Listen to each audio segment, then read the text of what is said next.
106 miles to Chicago. We got a full tank of gas, half a pack of cigarettes. It's dark, and we're wearing sunglasses. Hit it.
Good evening and welcome to New Music Saturday after a 2-week long but well-deserved break. We are back on the air, and of course, Forgotten Bees filling in for Nolan and Catherine one more week, and we should thank her so much because it is really effing early there in the UK. So, yes, it is. But I'm glad to be here anyway. And we have our special guest, Mike from Anti Band. What's going on? Hey, how's it going, Doctor? Very well. How about yourself? Doing good. Trying to stay cool out here in California. Oh, what's the temp there right now? It's 100 million degrees right now. Crikey. At 5:45 p.m. Yeah, fair enough. We just had a heat wave here in London, Ontario, and it was about 110 with the humidity the past 4 or 5 days, and just brutal. Oh, that's terrible. Yeah. So totally get where you're coming from. So, Mike, first off, with the band, it's a very short bio. I mean, there's not much on you guys really online, but there's just two of you. So let's kick it off by saying, with the type of music, how did you guys get together and decide that, you wanted to start doing stuff and kind of do it DIY style? Sure. God, we go way back. Kevin and I, he's my co-musician in this. We go back to high school, and we're old dudes now, so this is many eons ago.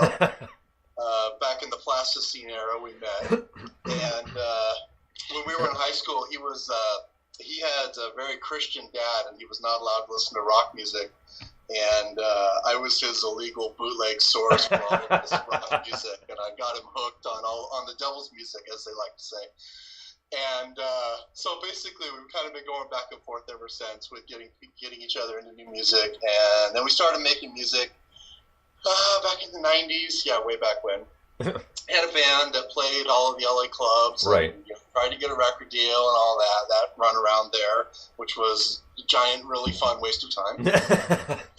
And we just since then we've just been making music pretty much for ourselves, but we like to get it out there because I think we have some originality, some good lyric talent and whatnot. But I've never worked with anyone else that I get along as well with as Kevin. We basically have the same take on music. We can tell each other if we don't like something. If we do like something, we're very honest that we do. We both have kind of the same ideas. We both listen to a lot of Miles Davis. Nice, right on. And we believe in studio accidents, and sometimes things just happen and they sound great, and we leave them. So we will always tip the hat to Miles whenever something like that happens. Back in the old days when we were on cassette tape and the tape would run out. Yeah. Right at a good part of the song when it was a good time for it to end. That was a happy accident. So. So that's kind of because for Miles Davis, my two favorite albums are Sketches of Spain and Silence, which ironically cuts off at the end because it really trails off because it's a long, almost kind of jam, but it just kind of finishes abruptly. I just picture, the real Turo running out and everyone being kind of pissed off, and Miles is like, "Nah, it's done. He's out." Yeah.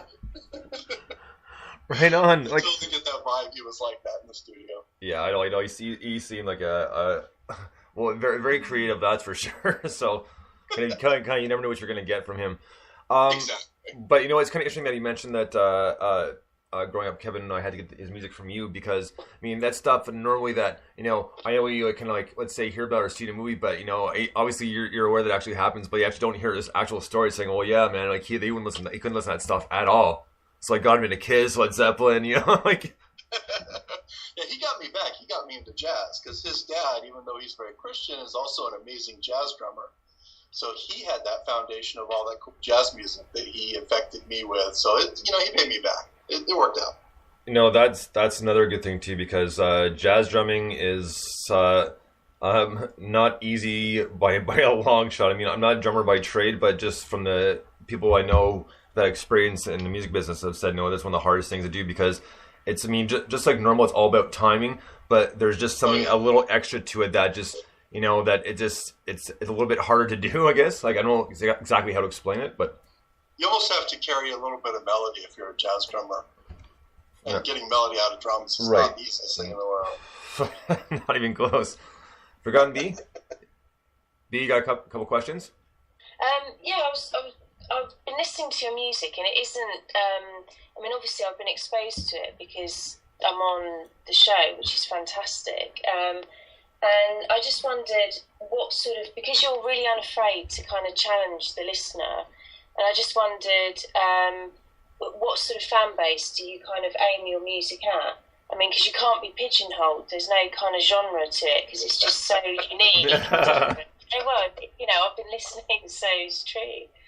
We've really kind of never even considered pitching or commercial considerations, to be honest.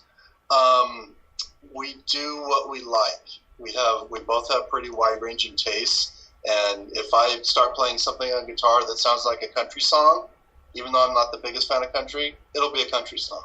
If it sounds like reggae, it'll be a reggae song. I don't really believe in borders or being locked into styles. And I don't really believe in kind of trying to focus your music toward a certain demographic or not, because, the music scene has changed so much that since I've been a part of it, going way back, that before it was, acts were really focused toward a genre and you could really focus marketing. And now it's like there's a genre for everything.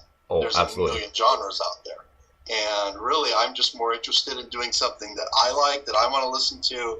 And if anybody picks up on it via, the lyrics, which I think are universal, and I think people can get behind the lyrics, definitely. If anyone picks up on that and starts to run with it, then that's great. Well, I was going to say, ordinarily, I may not have been kind of drawn to your music, but you've kind of won me over, and I was just wondering, how have you managed that? Is it? I don't know. Oh, yeah. Is it the fact that you're unafraid to do that, to kind of challenge and be different and relax and just be yourselves? Yeah, fear doesn't even enter into it. Really, it's like we just look at it as we're trying to entertain each other. And then, whatever else, if somebody else loves it, because we have friends that like to listen to our stuff, and they'll as soon as we finish something, they'll be all over on SoundCloud or whatever. And they always seem to like it. So, I think we would attract a certain type of really weird person. And so I'm saying you guys are both really weird. Thank you very much. Well, we try. Supposed to be normal. Screw that. Yeah. All right. So we are going to get into your track off the NYC Factory Fast compilation here, and this one is called Vaporize. This is Anti. Thanks.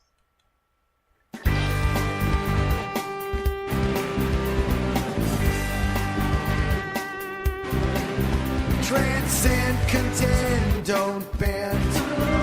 Replace, erase, no trace. Conduct, no rust, confront.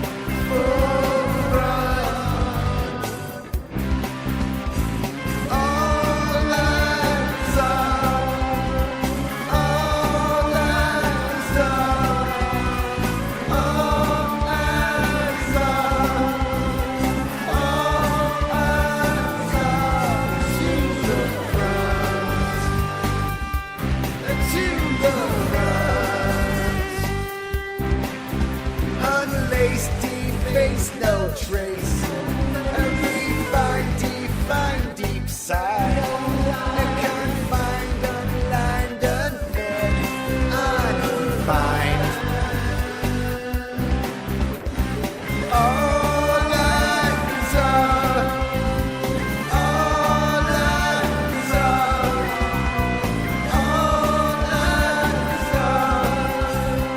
all lives are to the front, to the front.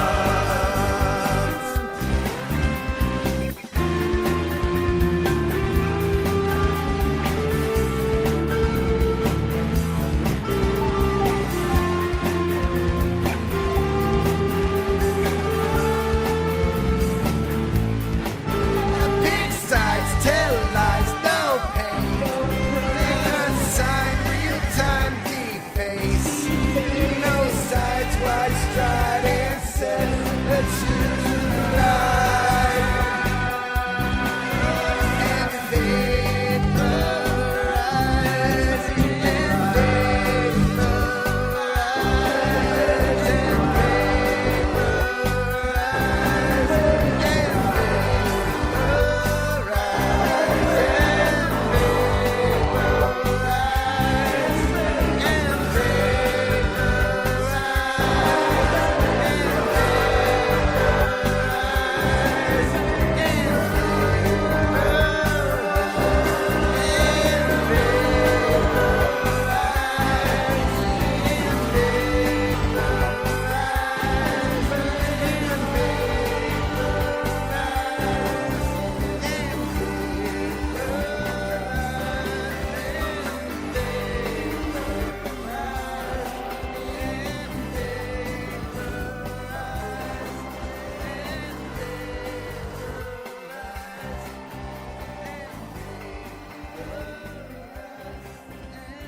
Anti with Vaporize. Now, Mike, this song, just listening to it again, it really gets me again, just because it's like all over the place musically, but it's so cool because the quick rundown. Last weekend, took a quick trip up to Pennsylvania for a wedding, and on the way there, on the drive up, there was like going through New York, that sort of thing. You know, have all these different rock stations and all these different alternative stations, like playing from like early '90s, so stuff I haven't heard in like forever, and it sounded like all those going.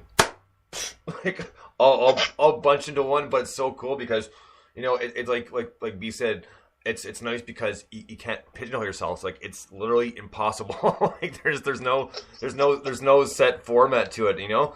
And the other thing I kind of genreless. Yeah, but no, that's a good thing, and that should be a new genre, genreless, right? So I'm behind that 100%.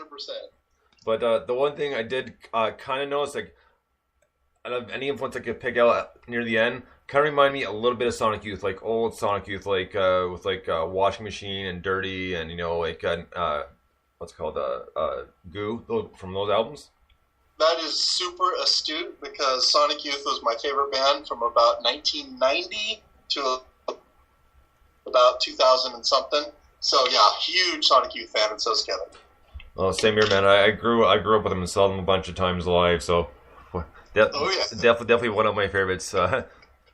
Daydream Nation. That's the other one I was thinking of. I was actually listening to that the other day. So. Oh yeah, that is the album I've listened to more than any other album of all time. Definitely. So so that's what I picked up. But man, great tune, and like you said before, lyrics are universal, and that's the thing is with these lyrics in particular, and just the we'll call it whacked out harmonies. I mean, it's so easy to get into and pick up, especially the last little bit. And like that's not an insult by any means. I mean, I couldn't think of how else to put it, you know. So. Yeah, we're not the most technically proficient when it comes to harmonies, but we really effing mean what we say. So that's gotta count for something, right? Right on. Do you have any few more questions? Well, I was just going to say I liked the punchy vocals. I felt as if you were making a statement, and I had a kind of punk